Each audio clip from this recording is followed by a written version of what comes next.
Hello student, welcome on my YouTube channel step up classes by DN Pandey. जैसा कि पिछले video में मैंने आपको पढ़ाया था पीरियोडिक क्लासिफिकेशन ऑफ एलिमेंट, यह वीडियो उसी के आगे कंटिन्यू है। पीरियोडिक टेबल के बारे में मैंने पढ़ा दिया था, उसमें मैंने बताया था कि पीरियोडिक टेबल पे जो सबसे ज़्यादा काम किया था वो मेंडलीफ ने किया था। मेंडलीफ ने जो पीरियोडिक टेबल बनाया था उसका बेस था एटॉमिक मास। उसके बाद मोजली ने बनाया, उसका बेस माना एटॉमिक नंबर। फिर तीन साइंटिस्ट मिलके रॉन्ग, वर्नर, बरी ने बनाया, जिसका बेस बनाया उन्होंने इलेक्ट्रॉनिक कॉन्फ़िगरेशन, मींस इलेक्ट्रॉनिक विन्यास। उसको ब्लॉक वाइज इन्होंने बांट दिया, S block, T block, D block, F block में एलिमेंट को बांट के long form of period table का निर्माण किया। अब उसके आगे हम बताते हैं, जैसे मैंने बताया था कि जो ऐसे लाइंस होते हैं उनको बोला जाता है पीरियड, और जो ऐसे लाइंस होते हैं उनको बोला जाता है ग्रुप। तो मैं आज पीरियड्स के बारे में बता रहा हूँ आपको। पीरियड्स में क्या होता है, हम हमेशा लेफ्ट टू राइट चलते हैं। पीरियड में क्या होता है, हम हमेशा लेफ्ट टू राइट चलते हैं। लेफ्ट टू राइट चलने पे पीरियडिक टेबल में क्या क्या परिवर्तन होता है पीरियड्स में, इसके बारे में आज हम लोग पढ़ेंगे। बहुत इंटरेस्टिंग टॉपिक है, स्पेशली क्लास 10th के बच्चों के लिए बहुत इम्पॉर्टेंट है। बोर्ड एग्जाम्स आपके करीब है। 16 से बोर्ड एग्जाम यूपी बोर्ड का, 14 से सीबीएसई बोर्ड का, 27 से आईसीएसई बोर्ड का एग्जाम शुरू हो रहा है, स्टार्ट हो रहा है। तो आप लोग ध्यान देंगे, ये टॉपिक पूछे जाते हैं एग्जाम्स में, ये मोस्ट इम्पॉर्टेंट टॉपिक है आपके लिए। अब हम आते हैं पीरियड्स में। पीरियड्स में पहली चीज हम बताते हैं कि वैलेंस इलेक्ट्रॉन। तो पहली चीज पूछा जाए कि व्हाट इज वैलेंस इलेक्ट्रॉन, तो वैलेंस इलेक्ट्रॉन क्या बताओगे, कैसे समझाओगे। तो वैलेंस इलेक्ट्रॉन क्या होता है, जो एटम्स होते हैं, एटम्स के जो बाहर का सेल होता है, जिसको बोलते हैं आउटर मोस्ट सेल और आउटर मोस्ट ऑर्बिट, इसमें जो इलेक्ट्रॉन प्रेजेंट होते हैं, जो इलेक्ट्रॉन होते हैं उसी को वैलेंस इलेक्ट्रॉन बोला जाता है, और इस सेल को वैलेंस सेल बोला जाता है। ठीक है। अब इसमें जो है पीरियोडिक टेबल में पूछा जा रहा है, अगर पीरियड में लेफ्ट टू राइट चलते हैं तो वैलेंस इलेक्ट्रॉन में क्या परिवर्तन होता है। तो हम थर्ड पीरियड लिख दिए हैं, थर्ड पीरियड के एलिमेंट्स को लिख दिए हैं यहाँ पर।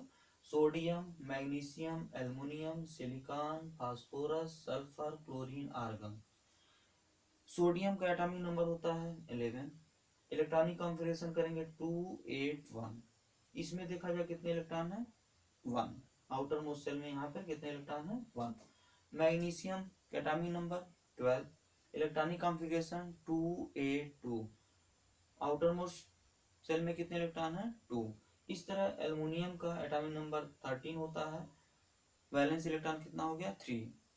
सिलिकॉन में वैलेंस इलेक्ट्रॉन कितना हो गया, 4। फास्फोरस में 5। सल्फर में 6। क्लोरीन में 7। आर्गन में 8।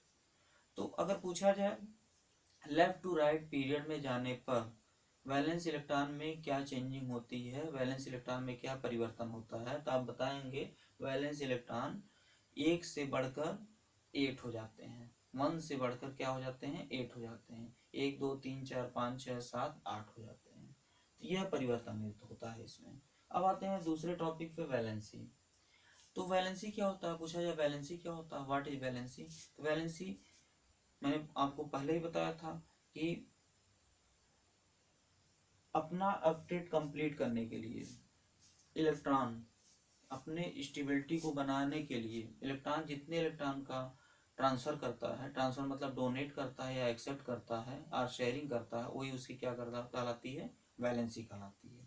अब देखिए यहाँ पे वैलेंसी, सोडियम की बात किया जाए तो सोडियम के बाहर 1 इलेक्ट्रॉन है, इसको अपडेट कंप्लीट करने के लिए 7 इलेक्ट्रॉन चाहिए, या तो यह 1 इलेक्ट्रॉन किसी को डोनेट करता है, तो यह अपना 1 इलेक्ट्रॉन डोनेट कर देता है, इसकी वैलेंसी कितनी हो जाती है, 1।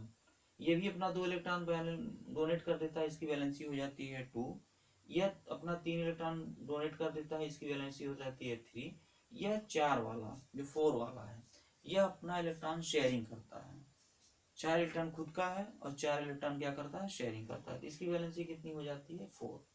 अब 5 पे आते हैं, आउटर मोस्ट शेल में कितने इलेक्ट्रॉन है, 5। अब यह 5 इलेक्ट्रॉन या तो डोनेट करता है या तो 3 इलेक्ट्रॉन एक्सेप्ट कर ले, तो तो यह 3 इलेक्ट्रॉन एक्सेप्ट कर लेता है, किसी से ले लेता है और अपना ऑक्टेट कंप्लीट कर लेता है। तो इसकी वैलेंसी कितनी हो जाएगी 3। ये भी 2 इलेक्ट्रॉन ले लेता है, इसकी वैलेंसी हो जाती है 2। और ये भी 1 इलेक्ट्रॉन लेता है, इसकी वैलेंसी 1 हो जाती है और इसका ऑक्टेट कंप्लीट है, इसकी वैलेंसी 0 हो जाती है। आर्गन किसी से रिएक्शन नहीं करता है क्योंकि इसकी वैलेंसी क्या होती है, कंप्लीट होती है। अब यहाँ देखा जाए वैलेंसी, तो वैलेंसी 1 से बढ़कर कितनी हो रही है, 4 हो रही है। 1 2 4, 1 से बढ़ के 4 हो रहा है और फिर 4 से घट के क्या हो जा रही है, 0 हो जा रही है। मीन्स पीरियड में लेफ्ट टू राइट चलने पर वैलेंसी 1 से बढ़कर 4 हो जाती है और 4 से फिर घटकर कितना हो जाती है, 0 हो जाती है। साइज ऑफ एटम्स की बात करते हैं, ये बहुत इंटरेस्टिंग टॉपिक है। साइज ऑफ एटम क्या होता है, देखिए सब में कितने सेल्स हैं, कितने ऑर्बिट हैं, 1 2 3। सब में कितने ऑर्बिट हैं, 3 ऑर्बिट हैं सब में, जितने इस पीरियड में है। चेंजिंग क्या हो रही है, number of electrons, number of electrons क्या हो रहा है, बढ़ता जा रहा है। अब देखिए नंबर ऑफ, जैसे हम बनाते हैं, अगर न्यूक्लियस हो गया, न्यूक्लियस में न्यूट्रॉन प्रोटॉन होता है, इसके बाहर एक सेल हो गया, दूसरा सेल हो गया और ये तीसरा सेल हो गया। तो अगर सोडियम की बात किया जाए तो उसमें 1 इलेक्ट्रॉन हो गया, यानी न्यूक्लियस से 1 अट्रैक्शन फोर्स लग रहा है। इसके बाद अगर मैग्नीशियम की बात किया जाए तो 2 इलेक्ट्रॉन हो गया, यहाँ पर 2 अट्रैक्शन फोर्स लग रहा है। एल्युमिनियम की बात किया जाए 3, इसी तरह 4 5 6 7 तक आते हैं। तो देखिए अट्रैक्शन फोर्स बढ़ता जा रहा है लगातार। तो अट्रैक्शन फोर्स बढ़ने का मतलब है एटम स्ट्रेच होगा, थोड़ा सा क्या होगा, खिंचाव आएगा उसके अंदर। तो खिंचाव आएगा तो उसकी साइज क्या होगी, छोटी। जैसे मान लीजिए 1 फोर्स लग रहा था, हल्का लग रहा था, 2 लगा बढ़ गया, 3 लगा थोड़ा और बढ़ा, 7 फोर्स, जब 7 फोर्स लगता है तो फोर्स क्या होता है, बढ़ जाता है। जब बढ़ जाता है तो साइज क्या हो जाती है, स्ट्रेच हो जाती है, मतलब थोड़ी खिंचा जाती है।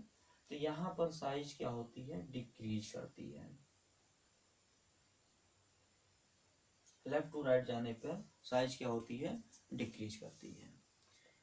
ठीक है, नेक्स्ट टॉपिक पे आते हैं, मेटेलिक कैरेक्टर। मेटल क्या होता है केमिस्ट्री में, केमिस्ट्री में मेटल होता है जो इलेक्ट्रॉन डोनेट करता है। जो इलेक्ट्रॉन डोनेट करता है वो मेटल होता है, जो इलेक्ट्रॉन एक्सेप्ट करता है वो क्या होता है, नॉन मेटल होता है।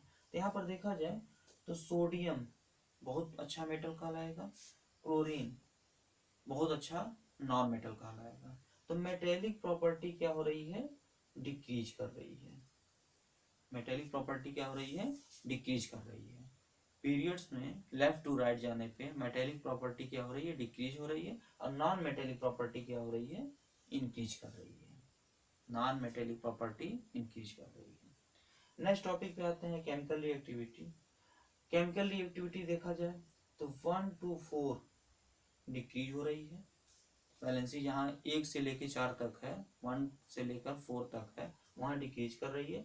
फिर 4 से क्या हो रही है, इंक्रीज करना स्टार्ट हो रही है। 7 तक क्या हो रही है, इंक्रीज कर रही है। क्यों ऐसा हो रहा है, रिएक्टिविटी क्यों डिक्रीज कर रही है, क्यों इंक्रीज कर रही है, क्योंकि ये इनकी वैलेंसी 1 है, ज़्यादा रिएक्टिव है। इनकी वैलेंसी 7 है, ये भी ज़्यादा रिएक्टिव, इसको 1 की ज़रूरत है और ये क्या था, 1 डोनेट करता है। तो दोनों की रिएक्टिविटी क्या है, ज़्यादा है, और बीच वालों की क्या है, कम है। तो रिएक्टिविटी क्या हो रही है, लगातार घट रही है और 4 के बाद फिर क्या हो रही है, बढ़ रही है। नेचर ऑफ ऑक्साइड, ऑक्साइड का मतलब क्या होता है, ऑक्सीजन से रिएक्शन कराना। अब देखिए अगर सोडियम का रिएक्शन करवाते हैं तो क्या बन जाएगा, Na2O, तो यह बेसिक ऑक्साइड हो गया। क्लोरीन से रिएक्शन करवाते हैं तो Cl2O बन जाता है, Cl2O, यह एसिडिक होता है। तो अगर देखा जाए नेचर ऑफ ऑक्साइड, तो ये क्या हो रहा है, बेसिक से एसिडिक हो जा रही है। मीन्स इसको कैसे डिफाइन करेंगे, बेसिक ऑक्साइड प्रॉपर्टी क्या हो रही है, डिक्रीज कर रही है। मतलब ऑक्साइड शुरू में क्या है, बेसिक हो रही है और बाद में क्या हो जा रही है, एसिडिक हो जा रही है। तो बेसिक प्रॉपर्टी क्या हो रही है, डिक्रीज कर रही है, और एसिडिक प्रॉपर्टी क्या हो रही है, इंक्रीज कर रही है। तो यह टॉपिक बहुत इंटरेस्टिंग है 10th के बच्चों के लिए। इसमें इंक्रीज डिक्रीज इंक्रीज डिक्रीज यही पूछा जाता है। अगर आप समझे नहीं रहेंगे तो आप कंफ्यूज हो जाएंगे। तो यह एक टॉपिक था। अब नेक्स्ट वीडियो में हम आपको ग्रुप के बारे में प्रोवाइड कराएंगे कि ग्रुप में क्या परिवर्तन होता है, ऊपर से नीचे अप टू डाउन जाने पर क्या परिवर्तन होता है। वीडियो आपको पसंद आया है तो लाइक करिएगा, शेयर करिएगा। इंस्टाग्राम पे भी हमारा यही चैनल है, step up classes by DN Pandey, आप वहाँ हमें फॉलो कर सकते हैं। Thank you.